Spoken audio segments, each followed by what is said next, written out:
হরে কৃষ্ণ। তো প্রভুপাদ বলছেন যে নিত্যম ভাগবত সেবয়া। তো এই প্রভুপাদের গ্রন্থগুলো আমাদের সকলেরই পড়া উচিত। গুরু মহারাজ বলেন 1 ঘন্টা তো আমাদের প্রভুপাদের গ্রন্থ পড়া উচিত।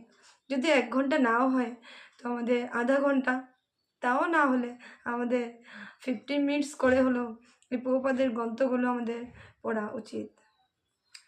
তো প্রভুপাদ একটি ক্লাসে বলছিলেন যে নিত্যম ভাগবত সেবয়া।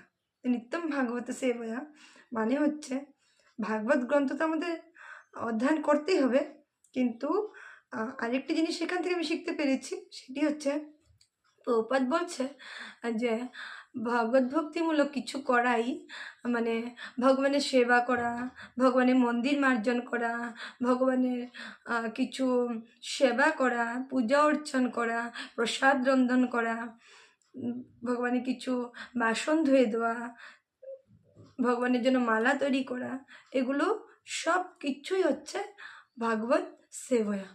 তো নিত্যম ভাগবত সেবয়া হচ্ছে আমরা পুরো আমাদের কার্যগুলো আমরা কিভাবে ভগবানের সেবার জন্য করছি, সেটি হচ্ছে নিত্যম ভাগবত সেবয়া।